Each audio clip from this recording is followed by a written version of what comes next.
Bonjour à tous. Alors, mes petites prévisions jusqu'au 23 avril. Alors là, on va quitter tout doucement les béliers et le 20, le soleil va entrer en taureau. Donc, les caractéristiques du taureau, on peut dire que c'est le gourmand du zodiaque. C'est la possession, c'est l'argent, c'est le confort et c'est aussi la terre, hein.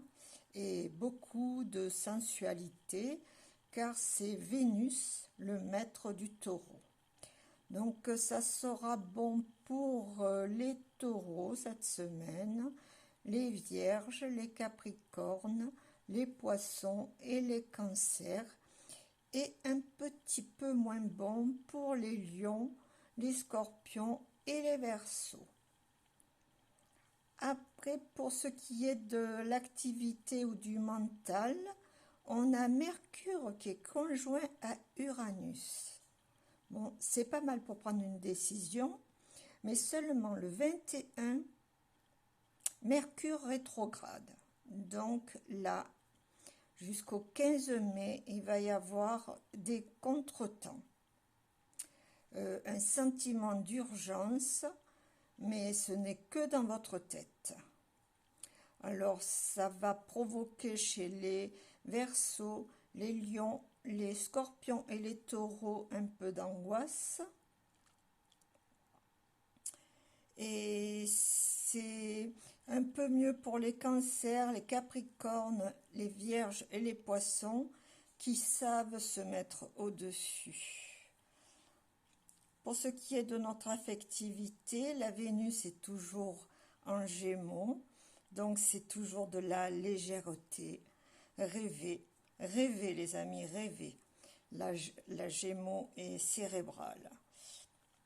Alors c'est bon pour les Gémeaux, bien sûr, les Lions, les Balances, les Sagittaires, les Verseaux et les Béliers.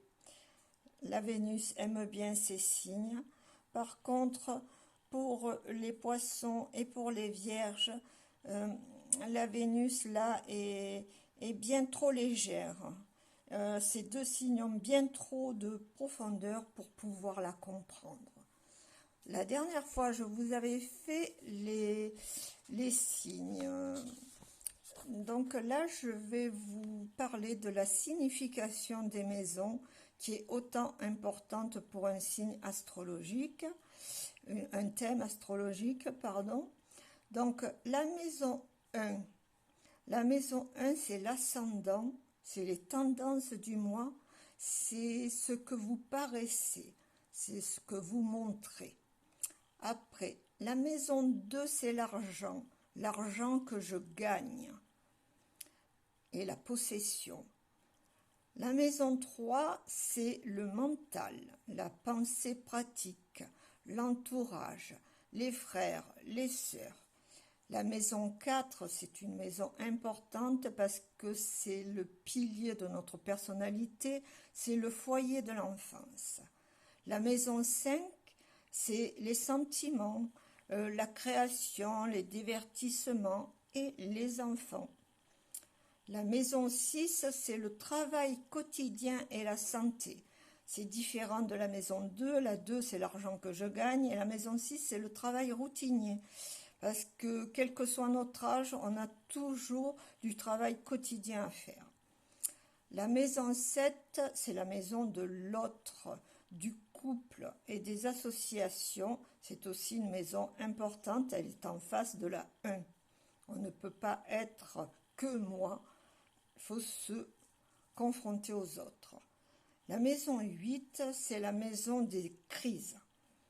Alors, c'est la mort sous toutes ses formes, c'est-à-dire la mort des sentiments, la mort d'une situation, les deuils à gérer, les héritages, l'inconscient. C'est une maison très difficile à interpréter, mais très riche. La maison 9, c'est la pensée supérieure et les grands voyages, l'étranger, les hautes études. La maison 9, c'est être au-dessus. La maison 10, maison importante encore, c'est la position sociale. Ça fait partie des 4 maisons angulaires, c'est-à-dire la 1, la 4, la 7 et la 10. La maison 11, c'est les amis, les projets. Et la maison 12, c'est les épreuves et la souffrance. Alors, soit on soigne ceux qui souffrent, soit c'est nous qu'on est dans la souffrance. Voilà, j'espère vous aider à mieux comprendre un thème astral. À la semaine prochaine. Bisous à tous.